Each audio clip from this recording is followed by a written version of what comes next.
আসসালামু আলাইকুম। BBC world 24-এ আপনাকে স্বাগতম। শুরুতেই জানিয়ে দিব সংবাদ শিরোনাম, পরে থাকছে বিস্তারিত। মধ্যপ্রাচ্য জুড়ে বাড়ছে তৃতীয় বিশ্বযুদ্ধের দামদামা। ইসরায়েলি ভূখণ্ডকে দখল করতে, ইসরায়েলকে নিশ্চিহ্ন করতে পুরো মুসলিম জাতি ঐক্যবদ্ধ হয়েছে। এরই মধ্যে নেতানিয়াহুকে ক্ষমতাচ্যুত করতেই ইসরায়েলিদেরই বিক্ষোভ ঘোষণা। আর এরই মধ্যে আমাদের হাতে এসে পৌঁছেছে কিছু আন্তর্জাতিক গুরুত্বপূর্ণ সংবাদ। শুরুতেই শুনুন সংবাদ শিরোনাম। বেন গুরিয়নের ড্রোন হামলা, গাজায় আগ্রাসনের প্রতিশোধ ইয়েমেনের।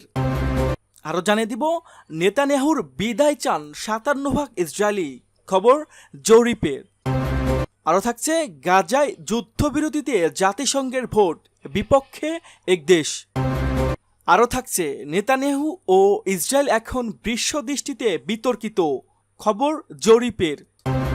এবং সর্বশেষ জানিয়ে দিব, সরকারি চুক্তি বাতিলের হুমকি ট্রাম্পের, পাল্টা প্রতিক্রিয়ায় অভিশংসনের দাবি মাস্কের। এতক্ষণ শুনছিলেন সংবাদ শিরোনাম, এবার বিস্তারিত। তবে তার আগে আপনি যদি হামাস, ইরান এবং মুসলিম বিশ্বের পক্ষে অবস্থান নেন তাহলে ভিডিওটিতে একটি লাইক দিন এবং চ্যানেলটি সাবস্ক্রাইব করতে ভুলবেন না। আর আপনি বিশ্বের কোন জায়গা থেকে দেখছেন বা বাংলাদেশের কোন জেলা থেকে দেখছেন সেটিও নিচে অবশ্যই কমেন্ট করে জানিয়ে দিন।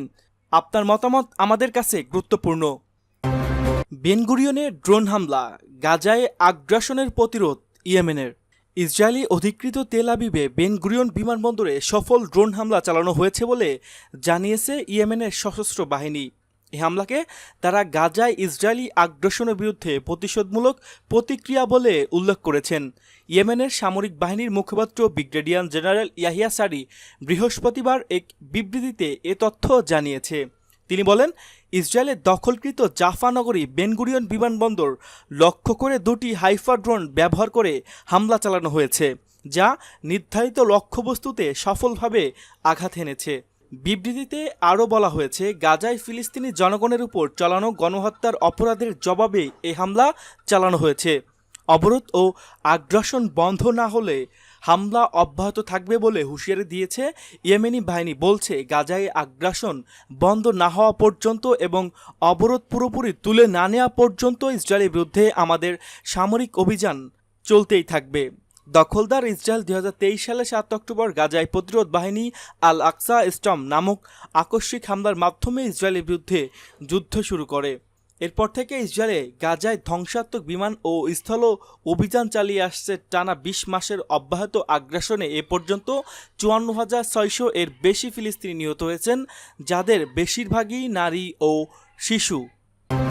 নেতানিয়াহুর বিদায় চান 57% ইসরায়েলি, খবর জরিপের।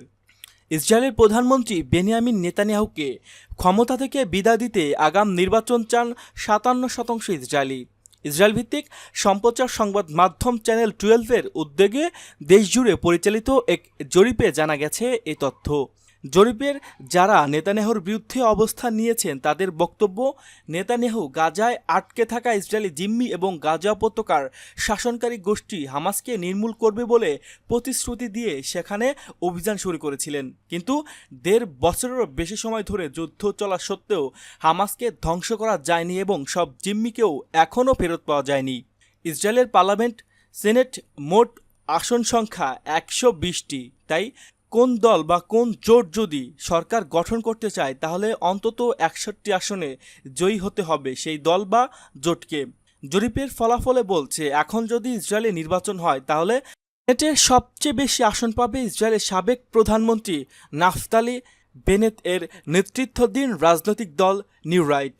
পার্লামেন্ট 24 আসনে জয়ী হবে দলটি। এরপরে দ্বিতীয় ও তৃতীয় অবস্থানে থাকবে যথাক্রমে নেতানিয়াহু নেতৃত্বাধীন দল লিকুদ পার্টি এবং ইয়ার গোলানের নেতৃত্বাধীন ডেমোক্রেটিক পার্টি। গাজায় যুদ্ধবিরতিতে জাতিসংঘের ভোট, বিপক্ষে এক দেশ। গাজায় অবিলম্বে নিঃশর্ত এবং স্থায়ী যুদ্ধবিরতির দাবিতে জাতিসংঘের নিরাপত্তা পরিষদের ভোটাভুটি হয়েছে।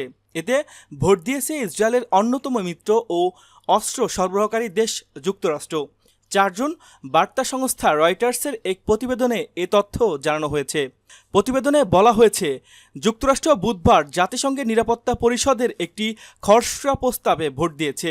এ প্রস্তাবে ইসরায়েল ও ফিলিস্তিনি স্বাধীনতাকামী সংগঠন হামাসের মধ্যে গাজায় তাৎক্ষণিক নিঃশর্ত এবং স্থায়ী যুদ্ধবিরতি এবং যুদ্ধ বিধ্বস্ত এলাকায় অবাধ ত্রাণ প্রবেশের দাবি জানানো হয়েছিল। রয়টার্স জানিয়েছে, নিরাপত্তা পরিষদের বাকি 14টি দেশ প্রস্তাবের পক্ষে ভোট দিয়েছে। উপত্যকায় 20 লাখেরও বেশি মানুষের মানবিক সংকট তীব্রতর হয়ে উঠেছে। গত মাসে ইসরায়েলের 11 সপ্তাহের অবরোধ তুলে নেওয়ার পর থেকে ত্রাণ কেবল সীমিতভাবে পৌঁছাচ্ছে, ফলে সেখানে দুর্ভিক্ষের আশঙ্কা দেখা দিয়েছে। জাতিসংঘের মার্কিন ভারপ্রাপ্ত রাষ্ট্রদূত ডরোথি শিয়া ভোটের আগে বলেন, যুক্তরাষ্ট্র স্পষ্টভাবে বলেছে যে আমরা এমন কোনো পদক্ষেপ সমর্থন করব না যা হামাসকে নিন্দা করতে ব্যর্থ হয় এবং হামাসকে নিরস্ত্র করতে ও গাজা ছাড়তে বাধ্য না করে। তিনি যুক্তি দেন, একটি মার্কিন নেতৃত্বাধীন যুদ্ধবিরতির প্রচেষ্টাকে ক্ষুণ্ণ করবেন। অন্যদিকে ব্রিটেন রাজনৈতিক রাষ্ট্রদূত বারবার উডওয়ার্ড গাজায় ইসরায়েলি সামরিক অভিযান প্রসারণ ও মানবিক সহায়তা প্রবেশে সীমাবদ্ধতা আরোপকে অযৌক্তিক, অতিরঞ্জিত ও বিপরীত প্রতিক্রিয়াজন বলে মন্তব্য করেন। ইসরায়েলের পক্ষে দেশটির রাষ্ট্রদূত ড্যানি দানন নিরাপত্তা পরিষদের 14টি দেশের প্রতি ক্ষোভ প্রকাশ করেন। তিনি বলেন, আপনারা শান্তির পথ বেছে নিন, বরং বেছে নিয়েছেন আতঙ্ক ও তোষণের পথ। অন্যদিকে হামাস এই ভোটকে যুক্তরাষ্ট্র প্রশাসনের অন্ধ পক্ষপাতিত্বের প্রমাণ হিসাবে আখ্যা দিয়েছেন। নেতানিয়াহু ও ইসরায়েল এখন দৃশ্যদৃষ্টিতে বিতর্কিত, জানিয়েছে জরিপ। ফিলিস্তিনি অবরুদ্ধ গাজা উপত্যকায় ইসরায়েলি সেনাদের চালানো হত্যাযজ্ঞের পর বিশ্বব্যাপী ইসরায়েল ও প্রধানমন্ত্রী বেনিয়ামিন নেতানিয়াহু নেতিবাচক চোখ মতভাব বের এই চিত্র উঠে এসেছে। তো রাষ্ট্র গবেষণা জরিপটির বরাতে বলা হয় 28,000 অংশ বিশ্লেষণ এবং ইসরায়েল মতামত জরিপে দেখা যায় কেনিয়া এবং নাইজেরিয়া তার গ্রহণটা মারাত্মক। ইসরায়েল রাষ্ট্র বিশেষ করে সীমা দেশগুলোই এই পরিবর্তন স্পষ্ট। যুক্তরাষ্ট্রের 53 উদারতা জানিয়েছেন তারা নেতিবাচক ধারণা প্রসার 22 তুলনায় 11 যুক্তরাজ্য নেতিবাচক ধারণা 44 দাঁড়িয়েছে 100। গাজা যুদ্ধ ঘিরে চলমান মানবিক এর প্রধান কারণ যুদ্ধ শুরুর পর থেকে ইসরায়েলি বেলায় হাজার আহত হয়েছেন, আরও লাখ লাখ ধ্বংস হয়েছেন ঘরবাড়ি, শিক্ষা প্রতিষ্ঠান। আন্তর্জাতিক সম্প্রদায়ের একাংশ সরকারি চুক্তি বাতিলের হুমকি ট্রাম্পের, পাল্টা প্রতিক্রিয়ায় অভিশংসনের দাবি মস্কের। টেসলা ও স্পেসএক্স সহ ইলন মাস্কের বিভিন্ন প্রতিষ্ঠানের সঙ্গে যুক্তরাষ্ট্র সরকারের চলমান সব চুক্তি বাতিলের হুমকি দিয়েছে মার্কিন president Donald Trump. 5 June oval অফিসে সাংবাদিকদের সঙ্গে আলাপকালে ট্রাম্প এই হুঁশিয়ারি দেন।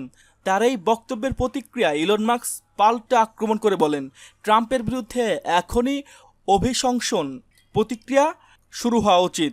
বাজেট বিলকে কেন্দ্র করে শুরু হওয়া মতবিরোধ ক্রমে তীব্র আকার নিচ্ছে। এক সময়ের ঘনিষ্ঠ দুই ব্যক্তির মধ্যে সম্পর্ক এখন প্রকাশ্য দ্বন্দ্বে পরিণত হয়েছে। সামাজিক যোগাযোগ মাধ্যমে একে অপরের বিরুদ্ধে আক্রমণাত্মক মন্তব্য ছড়িয়ে পড়েছে ট্রাম্প ও মাস্ক। ট্রাম্প বললেন, সরকারি বাজেট সাশ্রয় সবচেয়ে সহজ উপায় হচ্ছে ইলন মাস্কের সরকারি ভর্তুকি ও চুক্তিগুলো বাতিল করা। এতে শত শত কোটি ডলার সাশ্রয় করা সম্ভব।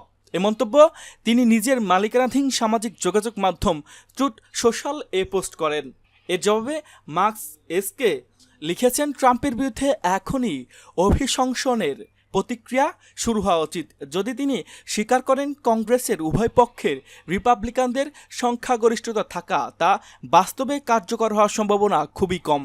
ট্রাম্প ও মাস্কের মধ্যকার এ বিবাদ শুরু হয় বাজেট বিল নিয়ে।